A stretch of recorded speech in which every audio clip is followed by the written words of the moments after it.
Welcome to Aryan. आओ बच्चों, जल्दी से अपन इस पाठ आंशिक भिन्नों द्वारा समाकलन का रिवीजन करते हैं और इसमें देखते हैं सबसे पहले आंशिक भिन्नों का वियोजन। आंशिक भिन्नों के वियोजन की आवश्यकता इसलिए पड़ी क्योंकि जब समाकलन करते हैं तो समाकलन के अंदर अंश में अगर कोई x का फलन आ जाता है यानी कि चर आ जाता है और उसका अपन प्रतिस्थापन द्वारा अवकलन नहीं कर पा रहे हैं तो ऐसी स्थिति में अपने को क्या करना पड़ता है, उस अंश में से x को हटाना पड़ता है, विलुप्त करना पड़ता है। उस क्रिया के लिए अपने को आंशिक भिन्न से अच्छी कोई क्रिया नहीं मिलेगी। देखिए आप, अगर मान लीजिए अपने पास में इस प्रकार की भिन्न मिली, ठीक है, जिसमें हर में देखिए आप दो एक घातीय गुणनखंड है। तो जब दो एक घातीय गुणनखंड है तो मैंने इस भिन्न को इस रूप में लिखा, a और बटे में पहला गुणनखंड, फिर प्लस b और बटे में दूसरा गुणनखंड। अब मेरा क्या काम रह जाएगा, केवल a और b ये दोनों अचर के मान ज्ञात करना। अब वो मान कैसे ज्ञात करूंगा वो देखिए। मान लीजिए अपने पास में यहाँ पर ये 2x + 3 बटे में x - 1 x - 2 ये है सब भिन्न और अपने को इसको आंशिक भिन्न में तोड़ना है। तो इसके हिसाब से मैंने क्या काम करा, a बटे में x - 1 और साहब प्लस b बटे में x - 2 ये कर लिया। अब मेरा काम है a और b अचर के मान ज्ञात करना। तो मैं क्या काम करूंगा, देखो आप, सबसे पहले मैंने इनका एलसीएम लिया तो ये आ गया 2x + 3 a गुणा x - 2 और b गुणा x - 1 ये हो गई अपने पास में समीकरण 1। अब क्या काम करते हैं कि बारी बारी प्रत्येक गुणनखंड का मान 0 के बराबर रखते हैं।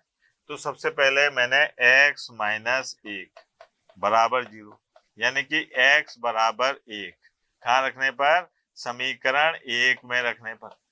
तो देखो आप 2 गुणा 1 + 3 और a गुणा 1 - 2 और b गुणा 0। तो यहाँ पर मुझे a का क्या मान प्राप्त हुआ बेटा, a का मान प्राप्त हुआ -5, ये आ गया साथ। फिर बात करी मैंने x - 2 बराबर 0 यानी कि x बराबर 2 रखने पर। जब मैंने x बराबर 2 रखा तो यहाँ पर देखिए आप 2 गुणा 2 + 3 a गुणा 0 और b गुणा 2 - 1। तो यहाँ से मुझे b का क्या मान प्राप्त हो गया बेटा, 4 3 7 ये आ गया साहब b बराबर 7।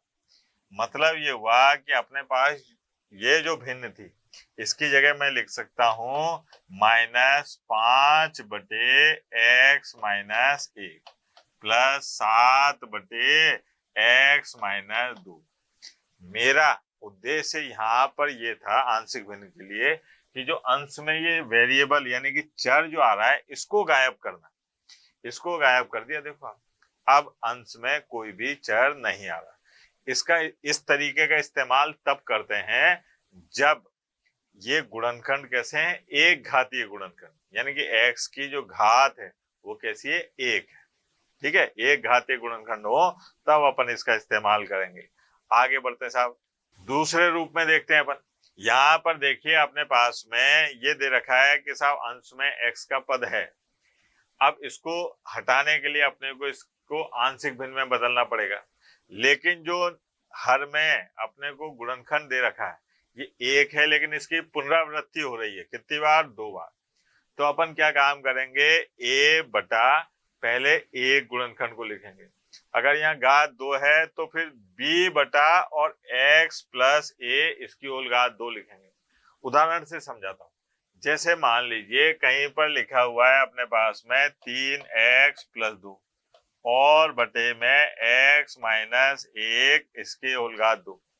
अब मेरे को इसको आंशिक भिन्न में तोड़ना है, तो कैसे तोड़ूंगा, मैंने लिखा a बटे पहले एक बार तो ऐसे लिख दिया, फिर प्लस b बटे और x - 1 की घात 2, ये आ गया। अब यहाँ पर एलसीएम लिया तो ये देखो आप a गुणा यहाँ आ जाएगा x माइनस 1 और b इसके साथ कुछ नहीं, इसको कह दिया समीकरण नंबर ए। अब क्या काम करते हैं अपन कि यहाँ पर x माइनस 1 बराबर 0, तो x बराबर 1 रखने पर, अब x बराबर 1 रखने पर क्या मिलेगा देखो आप, यह आएगा 3 गुणा 1 प्लस 2 और a गुणा 0 प्लस b। यहाँ पर b का मान कितना आ गया बेटा 5, ये हो गया साहब। अब बात आई कि अब तो मेरे पास कुछ है ही नहीं कि जिसको मैं बराबर 0 के रख सकूं। जब ऐसी स्थिति आ जाए तो आप क्या काम करोगे कि x के गुणांकों की तुलना करोगे साहब। x के गुणांकों की तुलना करने पर क्या होगा साहब, x के गुणांक की तुलना करो आप, देखो इधर x का गुणांक कितना है 3 और इधर x का गुणांक कितना है a, तो ये आ गया a बराबर 3। अब इसको अपन कैसे लिख सकते हैं, इसको लिख सकते हैं 3 बटे x माइनस 1 और प्लस 5 बटे x माइनस 1 इसका होल स्क्वायर। ठीक है बेटा, ये है साहब। और देखो साहब अगला रूप देखो, यहाँ पर एक घातीय गुणनखंड कितने 3 आ जाए तो डरने की जरूरत नहीं है। इसको आप क्या काम कर सकते हो, 3 अचर के साथ लिख सकते हो, a बटा x प्लस 1, b बटा x प्लस b और c बटा x प्लस c, माइनस हो तो माइनस लिख दो। अब जैसा पहले अपन ने 2 एक घातीय गुणनखंड आए थे वैसा करा था कि अपन ने बारी बारी गुणनखंडों को 0 के बराबर रखा, उससे जो x का मान प्राप्त हुआ वो समीकरण 1 में रखा, फिर उससे अपने को इन अचरों के मान प्राप्त हो गए। तो ये वैसा ही है, बस एक संख्या बढ़ गई है यहाँ पर एक गुणनखंड की, तो अब इसको तो आसानी से किया जा सकता है। आगे देखते हैं साहब, ये देखिए इसमें क्या है, अपने को ये दे रखा है कि साहब एक तो एक घातीय गुणनखंड है और एक गुणनखंड की पुनरावृत्ति हो रही है। अब इसको आंशिक भिन्न में बदलने के लिए क्या काम करेंगे कि साहब बराबर, पहले तो अपन ने जो एक घातीय गुणनखंड था उसको अचर a के नीचे लिख दिया, फिर ये है तो इसमें अपन क्या काम करते हैं, एक बार तो बिना घात का मतलब घात 1 लगा के फिर घात 2 लगा के ये कर दिया था। उदाहरण से समझते हैं कि यहाँ पर आया साहब 2x और प्लस 3 बटे x माइनस 1 x माइनस 2 इसकी होल घात 2। तो इसको अपन ने ऐसे तोड़ा, देखो आप a बटे x माइनस 1 और b बटे x माइनस 2 और साहब प्लस c बटे x माइनस 2 इसकी होल घात 2। अब मैंने एलसीएम लिया तो मुझे प्राप्त हुआ 2x प्लस 3 a गुणा x माइनस 2 इसके होल घात 2, फिर b गुणा यह आ गया x माइनस 1 और x माइनस 2 और c गुणा x माइनस 1, ये हो गई समीकरण नंबर 1। अब पहले मैं गुणनखंडों को 0 के बराबर रखूं तो यहाँ आ गया x माइनस 1 बराबर 0, तो x बराबर 1 रखने पर इसमें समीकरण 1 में तो यहाँ देखिए आप 2 गुणा 1 प्लस 3 a गुणा 1 माइनस 2 का 2 b गुणा 0 और c गुणा 0 बराबर क्या मिलेगा, देखो आप a बराबर मिला अपने को 5। ठीक है, a का मान कितना आ गया 5। फिर क्या काम करा था, फिर अपन ने b जो है b के नीचे देखा x माइनस 2, तो अब x माइनस 2 बराबर 0, तो x बराबर 2 रखने पर, अब x बराबर 2 रखने पर क्या हो जाएगा, देखो आप 2 गुणा 2 प्लस 3 a गुणा 0 b गुणा 0 और c गुणा 2 माइनस 1, तो यहाँ पर c बराबर कितना हो जाएगा 4 प्लस 3 यानी कि 7, ये c का मान आ गया। अब अपने पास में कोई गुणनखंड ही नहीं बचा जिसका मान निकालें, तो सबसे बड़ी घात इस समीकरण 1 में सबसे बड़ी घात है x की घात 2, तो अपन क्या काम करेंगे, x की घात 2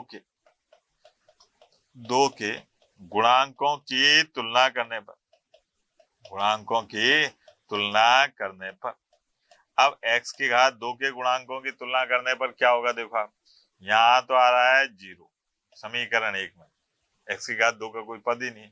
इधर देखो आप तो आ रहा है a और प्लस b, तो यहाँ से b बराबर क्या आ गया अपने पास में? Minus a। तो यहाँ से b का मान कितना आ गया बेटा? माइनस के 5।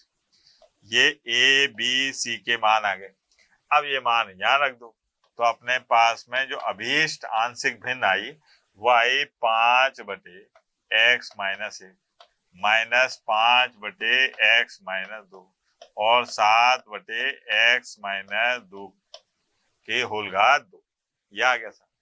ठीक है बेटा, आगे बढ़ते हैं। अब यहाँ पर केवल क्रम बदला है, कोई ज्यादा बड़ी बात नहीं है। इन्होंने क्या काम करा, जो एक घातीय गुणनखंड था वो पहले वाले में पहले था, इसमें क्या काम कर दिया? बाद में कर दिया। कोई फर्क नहीं पड़ता। आपको इस वाले को जब सरल करना है तो पहले एक a बटा घात 1, फिर अगर घात 2 है तो b बटा घात 2, फिर ये तो एक घातीय है ही, इसको अलग से लिख दिया। सरल करने का तरीका जो अपन ने पहले सीखा बिल्कुल वैसा के वैसा ही रहेगा, तो इसके लिए अपन परेशान नहीं होते। अब आए साहब, यहाँ पर देखिए आप, यहाँ पर इस गुणनखंड की पुनरावृत्ति कितनी बार हो रही है? 3 बार हो रही है। तो डरना नहीं है, ये क्या काम करना है कि साहब 3 बार हो रही है, कोई दिक्कत नहीं है। आप क्या काम करें कि पहले एक घात, एक अचर के नीचे एक घातीय गुणनखंड लिखें, फिर दूसरे अचर के नीचे क्या काम करें? स्क्वायर लगा के लिखें, फिर तीसरे अचर के नीचे घात 3 लगा के, अगर ये 4 होता तो यहाँ पर 4 लिख देते। मतलब जितने बार इस गुणनखंड की पुनरावृत्ति हो रही है उतनी बार अपने को इसको आगे तक लेके जाना है। ठीक है बेटा, इसमें भी कोई दिक्कत नहीं है, अचर के मान निकालने का तरीका वो है ही। अब यहाँ पर देखिए, यहाँ पर क्या है कि अपने पास में एक तो गुणनखंड आ गया और एक ऐसा पद आ गया जिसका अपन गुणनखंड नहीं कर सकते, लेकिन इसमें घात क्या है? 2 है। अब पहले जो अपन ने तरीका अपनाया वो एक घात गुणनखंड हो तब इस्तेमाल करते थे। यहाँ घात 2 आ जाए तो क्या करेंगे? तो ऐसी स्थिति में जो एक घात का है उसको तो a बटा करके लिख लेंगे, लेकिन जो 2 घात का है उसको लिखेंगे bx प्लस c और बटे में 2 घात का जो गुणनखंड था वो लिख दें। अब इसको कैसे सरल करते हैं, तो एक उदाहरण के माध्यम से ज्यादा अच्छे से समझ में आएगा कि यहाँ पर मान लीजिए मेरे पास में है 2x प्लस 3 और बटे में x माइनस 1 और x की घात 2 प्लस 2, ये आ गया।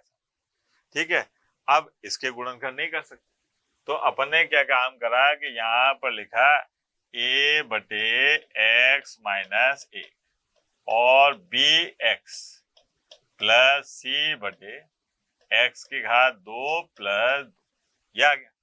अब मैंने इसका गुणन एलसीएम ले लिया, तो ये देखो आप 2x प्लस 3 a गुणा x की घात 2 प्लस 2 प्लस bx और गुणा x माइनस 1 c गुणा x माइनस 1, ये बन गई समीकरण नंबर 1। ठीक है, अब क्या काम करते हैं साहब, यहाँ पर सबसे पहले x माइनस 1 बराबर 0, यानी कि x बराबर 1 रखने पर, कहाँ पर रख रहे हैं? ये समीकरण 1 में, तो ये आ गया 2 गुणा 1 प्लस 3 और a गुणा 1 प्लस 2। अब b गुणा ये हो गया 0, c गुणा 0, तो यहाँ से अपने पास में a का जो मान आया वो कितना आया बेटा? 5/3, ये आ गया साहब a का मान 5/3। ठीक है, अब क्या काम करते हैं साहब, अब तो कुछ बचा ही नहीं अपने पास में कि इसको बराबर 0 के रख दो।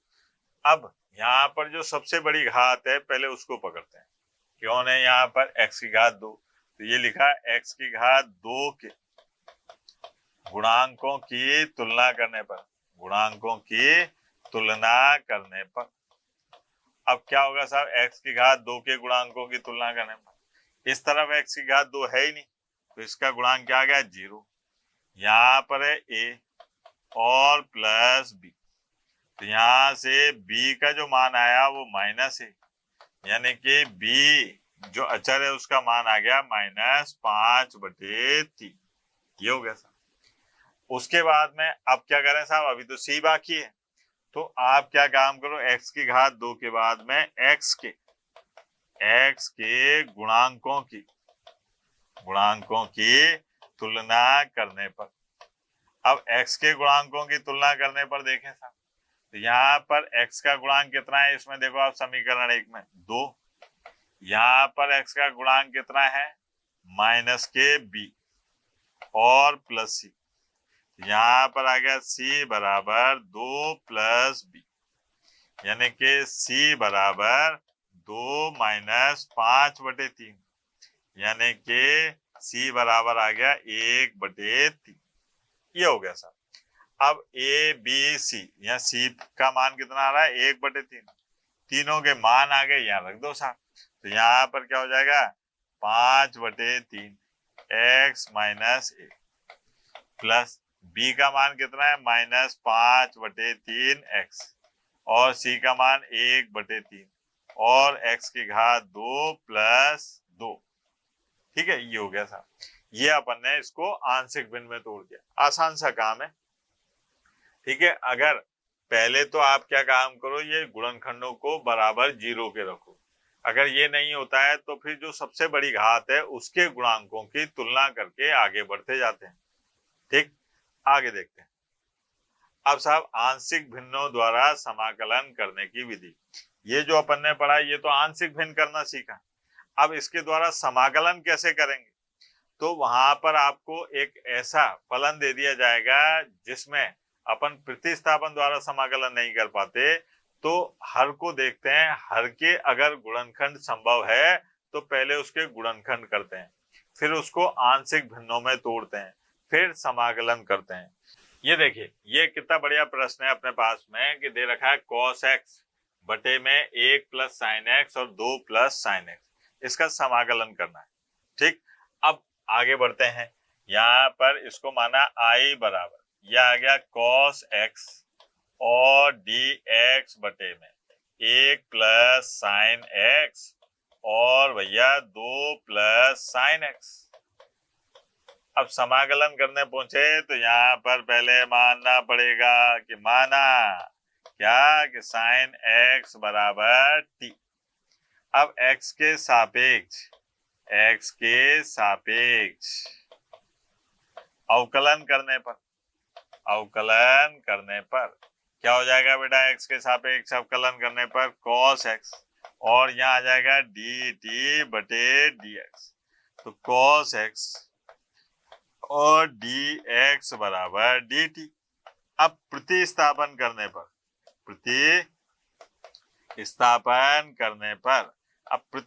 करने पर जरा देखें तो i बराबर क्या हो जाएगा भैया, cos x dx की जगह dt और बटे में यहाँ हो जाएगा 1 + t और साथ 2 + t।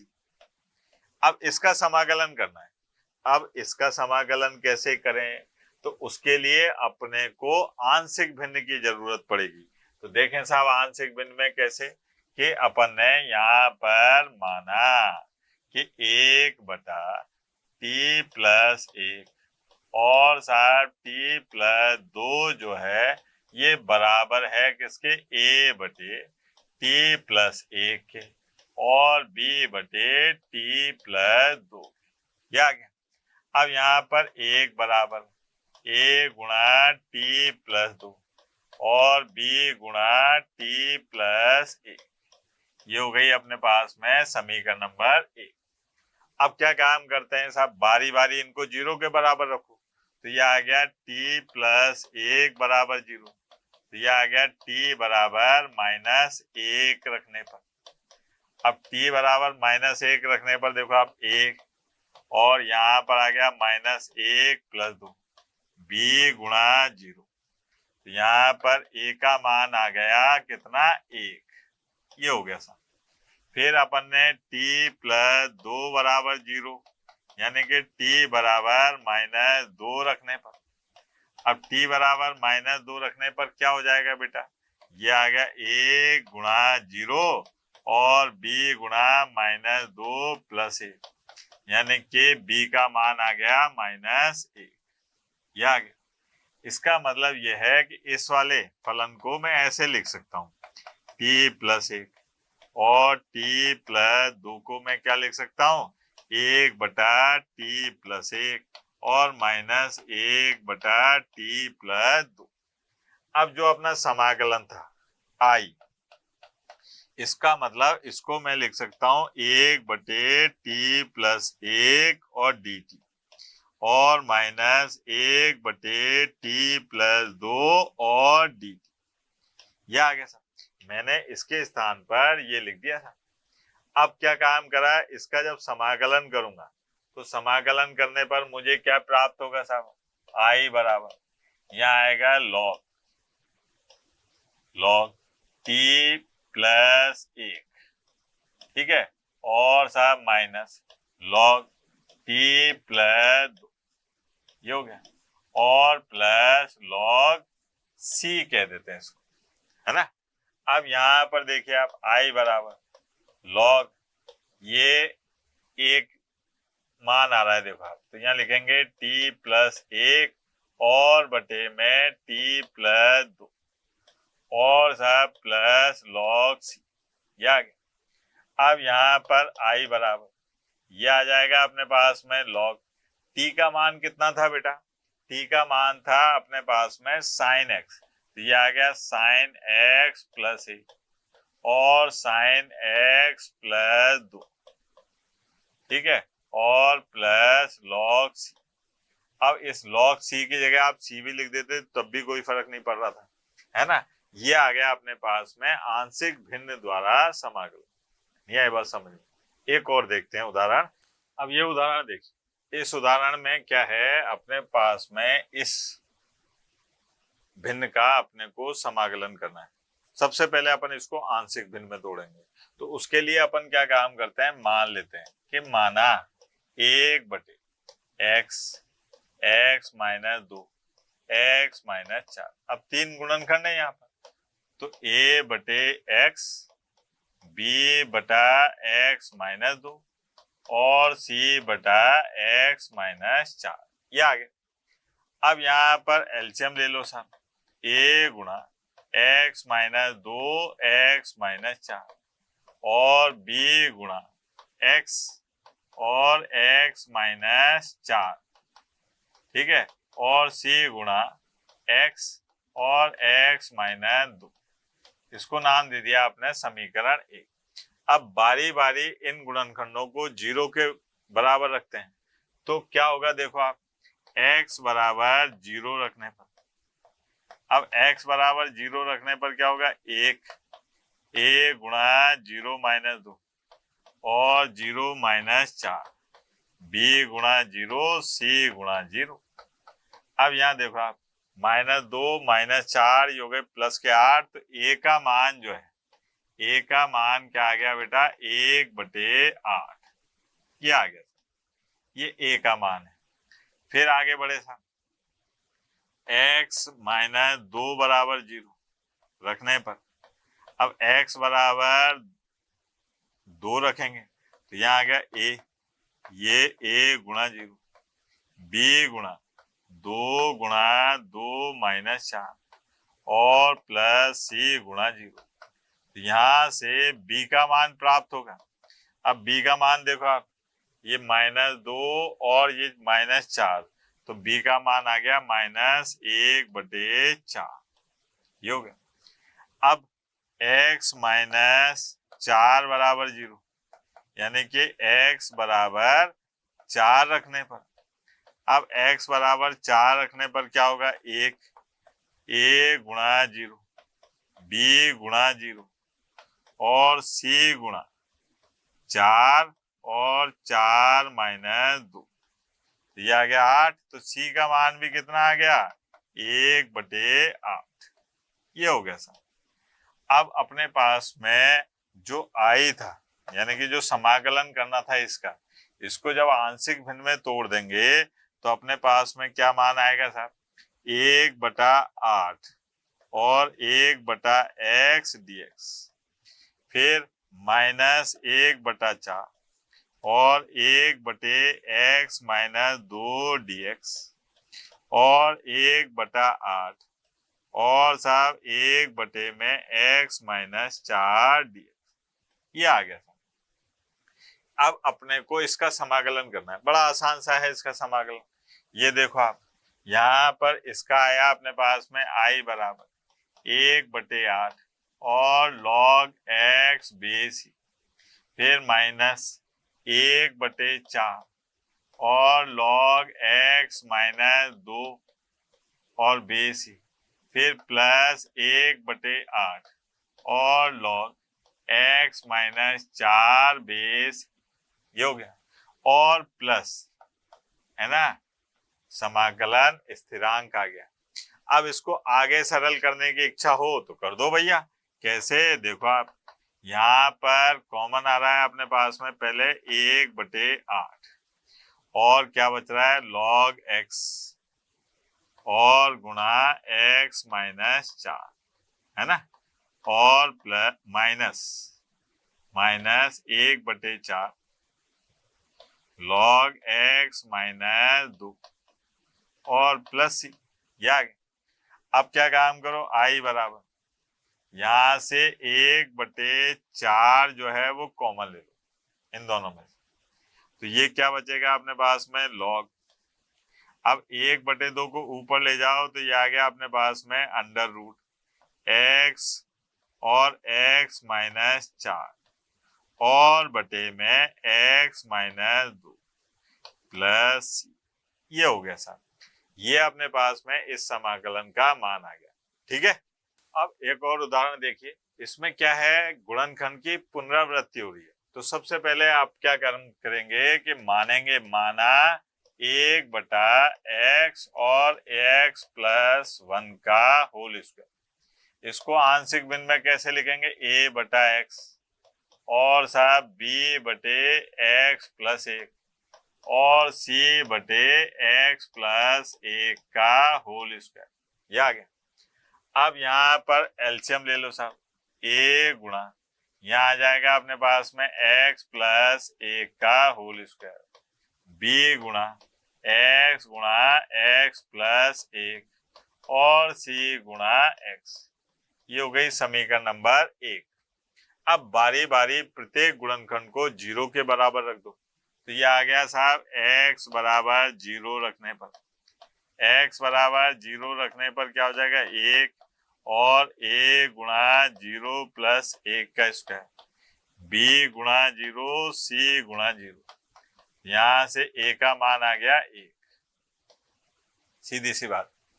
फिर आगे बात करी अपन ने, x+1 बराबर 0, यानी कि x बराबर -1 रखने पर। अब x बराबर -1 रखा तो a गुणा 0 और b गुणा 0 और c गुणा -1, तो c का मान जो आ गया वो कितना आया, -1। ये हो गया। अब यहाँ पर गुणनखंड जिनको आप 0 के बराबर रख सकते थे वो खत्म हो गए। तो अब क्या काम करेंगे, गुणांकों की तुलना करेंगे। तो सबसे पहले है अपने पास में x⁻2 के गुणांकों की तुलना करने पर, गुणांकों की तुलना करने पर, अब x⁻2 के गुणांकों की तुलना करने पर क्या आएगा साहब, यहाँ पर है 0, इसमें x⁻2 का गुणांक a और प्लस b, तो b का मान आ गया अपने पास में -1, तो b का मान आ गया -1। ये हो गया। अब जो अपना समाकलन था उसको जब आप आंशिक भिन्न के रूप में तोड़ोगे तो वो आएगा सबसे पहले 1/x dx। अब b का मान कितना है, -1, तो ये आएगा -1/x+1 dx। और c का मान कितना है, ये भी -1, 1/x+1 इसकी होल घात 2 और dx। अब इसका समाकलन करने कैसा, तो देखो आप i बराबर, यह आ गया log x base minus log x plus 1 base और माइनस, अगर इसकी बात करें, ठीक है, 1/x² है, इसका समाकलन क्या होगा, 1/x माइनस का, तो ये माइनस माइनस हो गए प्लस, और 1/x प्लस 1 और प्लस सी। इसको चाहो तो आप मिलाकर लिख दो लॉग x और बटे में x plus 1 plus 1/x plus 1 plus C. ये हो गया सब। ये आंशिक भिन्नों द्वारा समाकलन करने के तरीके हो गए।